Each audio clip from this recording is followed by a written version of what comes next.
C4 craft and കുക്കിങ്ങിൻ്റെ പുതിയൊരു വീഡിയോയിലേക്ക് എല്ലാവർക്കും സ്വാഗതം.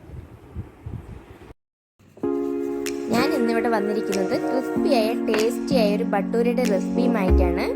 നിങ്ങൾ ആദ്യമായി ഈ ചാനൽ കാണുന്നതെങ്കിൽ സബ്സ്ക്രൈബ് ചെയ്യുക, തൊട്ടടുത്തുള്ള ബെല്ലൈക്കൺ കൂടി ഒന്ന് എനേബിൾ ചെയ്യുക. ഇനി നമുക്ക് പെട്ടെന്ന് തന്നെ വീഡിയോയിലേക്ക് കടക്കാം.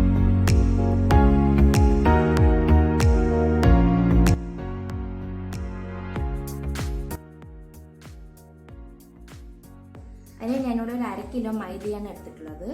അതിലേക്ക് നമുക്ക് 1 കപ്പ് ആട്ട കൂടി ചേർത്ത് കൊടുക്കാം. ഇത് നമുക്ക് വെറും ഗോതമ്പ് പൊടിയിലും സെയിം റെസിപ്പി തയ്യാറാക്കി എടുക്കാവുന്നതാണ്. പിന്നെ നമ്മൾ ഇതിലേക്ക് ചേർക്കുന്നത് ഒരു 1/2 ടീസ്പൂൺ പഞ്ചസാര ചേർത്ത് കൊടുക്കാം. പിന്നെ നമുക്ക് ഇതിലേക്ക് ആവശ്യത്തിനുള്ള ഉപ്പ് ചേർത്ത് കൊടുക്കാം. ഇനി ഇത് നല്ലതുപോലെ ഒന്ന് മിക്സ് ചെയ്തെടുക്കാം. നമ്മുടെ മാവ് നല്ലതുപോലെ മിക്സ് ചെയ്തെടുത്തിട്ടുണ്ട്. ഇനി നമുക്കിതിലേക്ക് 1 കപ്പ് തൈര് ചേർത്ത് കൊടുക്കാം.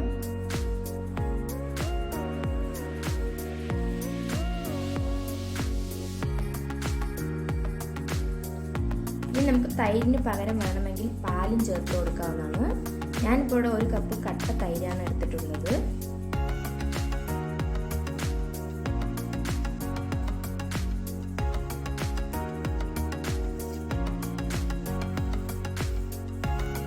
ഇനി നമുക്ക് ഇതിലേക്ക് കുറേശ്ശെ വെള്ളം ചേർത്ത് കുഴച്ചെടുക്കാം.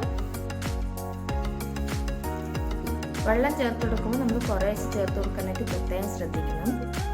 ഈ മാവ് വല്ലാതെ ലൂസായി പോകാൻ പാടില്ല.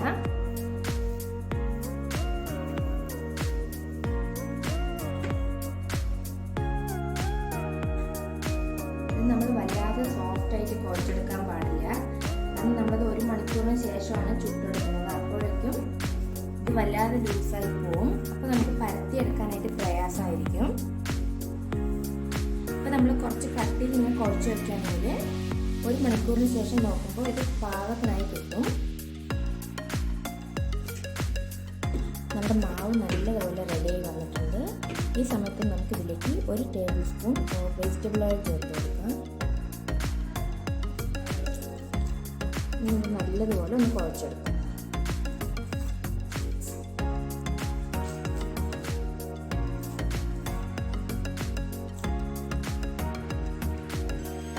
ഇനി നമുക്കിതിൽ 1 മണിക്കൂർ നേരത്തേക്ക് മാറ്റി വയ്ക്കാം. നമുക്ക് ഈ മാവ് ഒന്ന് തുറന്ന് നോക്കാം. നമ്മുടെ മാവ് നല്ലതുപോലെ സോഫ്റ്റായി വന്നിട്ടുണ്ട്. ഇനി നമുക്ക് ബട്ടൂര തയ്യാറാക്കിയെടുക്കാം. ഇനി നമുക്ക് ഈ മാവ് ചെറിയ ചെറിയ ഉരുളകളാക്കിയെടുക്കാം. ബട്ടൂര നമുക്ക് ഏത് അളവിലാണ് വേണ്ടത് അതിനനുസരിച്ച് നമുക്ക് മാവ് എടുക്കാം.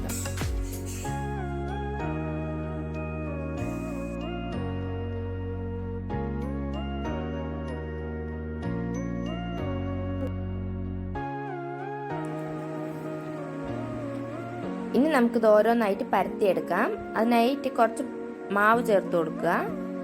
ഇത് തീരെ നൈസായിട്ട് പരത്തിയെടുക്കാൻ പാടില്ല. ഈ ഒരു രീതിയിലാണ് നമ്മൾ ബട്ടൂരയ്ക്ക് മാവ് പരത്തിയെടുക്കേണ്ടത്. ഇനി നമുക്കിത് തിളച്ച എണ്ണയിലിട്ട് പൊരിച്ചെടുക്കാം.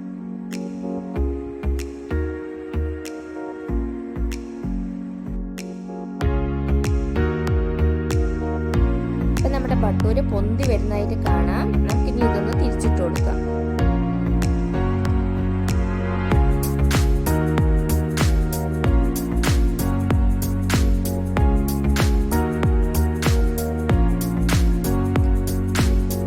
നമ്മൾ പഞ്ചസാരയും തൈരൊക്കെ ചേർത്ത് കൊടുത്തുകൊണ്ട് നല്ല ക്രിസ്പിയായ ബട്ടൂര റെഡിയായി വന്നിട്ടുണ്ട്.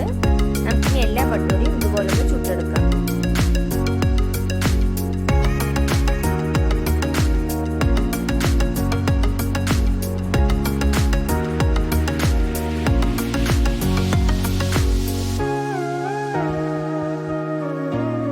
വളരെ എളുപ്പത്തിൽ തയ്യാറാക്കി എടുക്കാൻ പറ്റുന്ന ഒരു ബ്രേക്ക്ഫാസ്റ്റ് റെസിപ്പിയാണ്. കുട്ടികൾക്കൊക്കെ നല്ലപോലെ ഇഷ്ടപ്പെടുന്ന ഒരു ബ്രേക്ക്ഫാസ്റ്റ് ആണ്. എല്ലാവരും ഇതൊന്ന് ട്രൈ ചെയ്ത് നോക്കണം.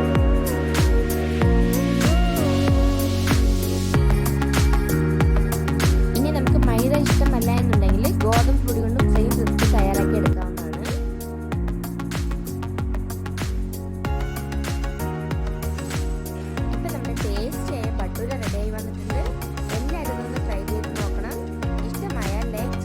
ഷെയർ ചെയ്യുക, സബ്സ്ക്രൈബ് ചെയ്യുക. Thank you.